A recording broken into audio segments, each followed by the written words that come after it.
Joins us now from New York Central Park with the new forecast. Hey, Rob.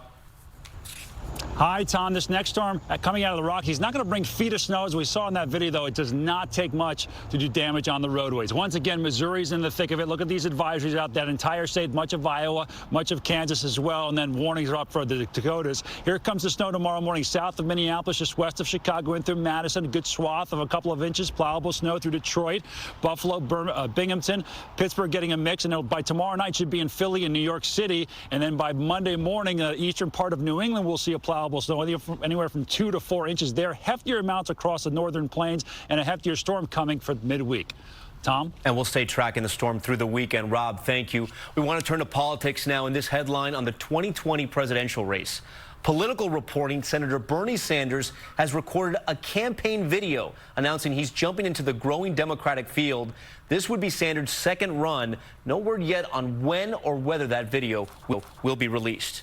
Next to the growing fallout over President Trump's emergency declaration regarding the Mexican border, the president heading to his Florida resort after making that announcement. The move may allow him to access billions of dollars Congress refused to give him for his wall.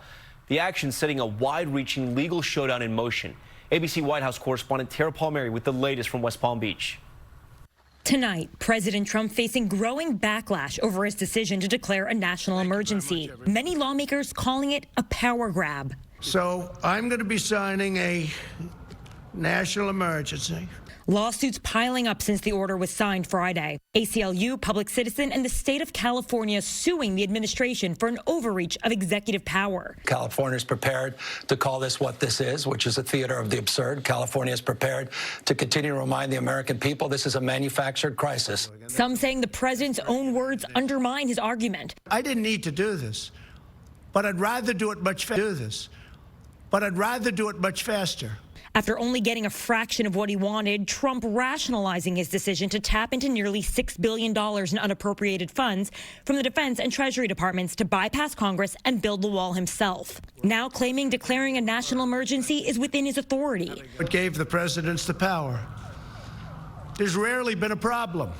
They sign it. Nobody cares. House Democrats drumming up support for a resolution that terminates the action. In the Senate, 10 Republicans already voiced their disapproval. The Judiciary Committee is going to do an investigation. The framers of the Constitution are rolling in their graves right now. During the campaign, Trump criticized Obama for using an executive order to give legal protection to those undocumented immigrants who came to the country as children. There is no leadership at the top. Signing executive orders is not the way our country was supposed to be run. Acting Secretary of Defense Patrick Shanahan said he has still not decided if a wall along the Mexican border is a necessity. He also hasn't determined how much military money they can spend on a wall. Tom? Tara Palmieri for us tonight. Tara, thank you. In this programming note, the latest reaction to the president's emergency declaration tomorrow on This Week with ABC's Martha Raddatz, who's hosting. Overseas now, we turn to the desperate fight for the latest ISIS stronghold in Syria. The human toll high, apocalyptic images coming in. ABC foreign correspondent James Longman taking us through the scarred towns that make up this battlefield. Rubble and dust, the ISIS legacy. It once spanned 2 countries and attracted thousands of extremists from all corners of the globe. Tonight, the so-called caliphate is reduced to about 7,000 square feet of freezing mud in southeastern Syria, where 1,000 or so ISIS fighters are in a standoff with coalition forces. Today, we drove out to the towns nearest the front line.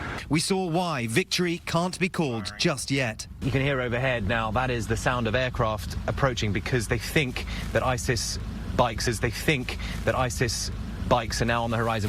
When we did arrive, the cost was clear. Every building destroyed, massive craters from US airstrikes every few hundred meters.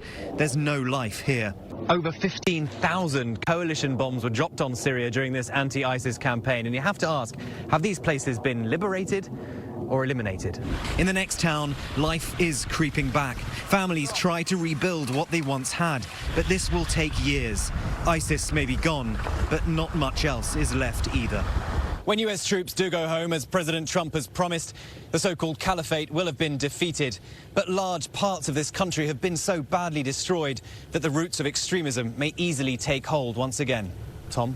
James Longman and his team with those devastating images from the ISIS battlefield. James, thank you. Now to the historic move by Pope Francis defrocking former Cardinal Theodore McCarrick for sex crimes against minors and adults, even soliciting sex during confessions. McCarrick is the highest-ranking church official to be stripped of the priesthood in that scandal. The announcement coming 5 days before the Pope leads a global gathering at the Vatican to address the abuse crisis and systematic cover-ups by hierarchy. And there is much more ahead on World News Tonight this Saturday. The case of that missing Colorado mother vanishing without a trace, her fiancé accused of killing her, and tonight the new clues that may point to a motive. The stunning car crash caught on surveillance. Look at this, a driver speeding through the light, his Tesla slamming so hard it nearly cuts a car in half. And an incredible rescue the moment a man collapses in the snow, one woman running in to help, and the one thing she remembered that saved his life. Stay with us. Know what you're doing right now? Impressing the heck out of me. Also giving the Shih Tzu an updo. Pet care ain't easy. 12 hours, 20 dogs. Where's your belly rubs? After a day of chasing dogs, you shouldn't have to chase down payments. Send invoices and accept payments to get paid twice as fast. You deserve a treat, and by a treat, I mean cash. Bacon wrapped cash. Josie, it's time to get yours. QuickBooks, backing you. Your brain changes as you get older, but Prevagen helps your brain with an ingredient originally discovered in jellyfish. In clinical trials, Prevagen has been shown to improve short-term memory. Prevagen, healthier brain, better life. Online dating? I know people meet that way, but where would I even begin? Open laptop, go to OurTime.com, look for free. It's easy to take a look on Our Time, the fastest growing dating site for people over 50. Needles. Essential for pine trees, but maybe not for people with rheumatoid arthritis, because there are options, like an injection. Xeljanz XR, a once-daily pill for adults with moderate to severe RA for whom methotrexate did not work well enough. Xeljanz XR can reduce pain, swelling, and further joint damage, even without methotrexate. Xeljanz XR can lower your ability to fight infections, including tuberculosis. Serious, sometimes fatal infections and cancers, including lymphoma, have happened, as have tears in the stomach or intestines, serious allergic reactions, low blood cell counts, higher liver tests, and cholesterol levels. Don't start Xeljanz XR if you have an infection. Your doctor should perform blood tests before and while taking Xeljanz XR and monitor certain liver tests. Tell your doctor if you've been somewhere fungal infections are common, and if you have had TB, hepatitis B or C, or are prone to infections. Needles. Fine for some things. But for you, one pill a day may provide symptom relief. Ask your doctor about Xeljanz XR, an injection. Back now with new developments in the case of that missing mother from Colorado. Her fiancé already charged with murder, but tonight we have new court filings that may point to a possible motive. Here's ABC's Marcy Gonzalez. Tonight, a possible motive revealed in the case of missing Colorado mother Kelsey Barrett. Barrett's parents filing a wrongful death lawsuit against her fiancé Patrick Frazee, alleging in newly filed court documents he murdered Barrett over custody of their 1-year-old daughter.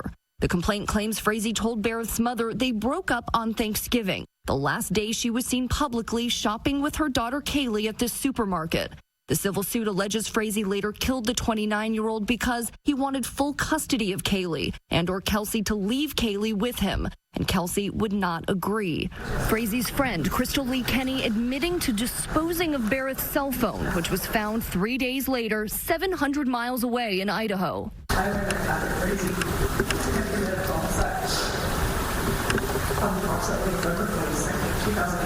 Investigators arresting Frazee December 21st. You see him? He's in cuffs. Charging him with first-degree murder, even though Barrett's body hasn't been found.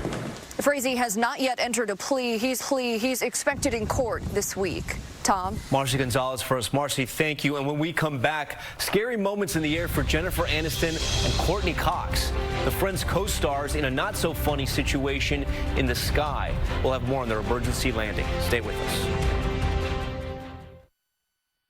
If you have moderate to severe psoriasis or psoriatic arthritis, little things can be a big deal.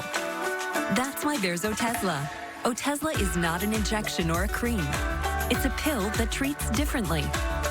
For For psoriasis, 75% clearer skin is achievable with reduced redness, thickness, and scaliness of plaques.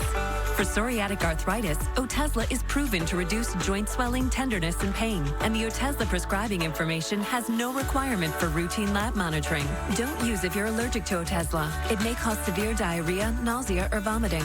Otezla is associated with an increased risk of depression. Tell your doctor if you have a history of depression or suicidal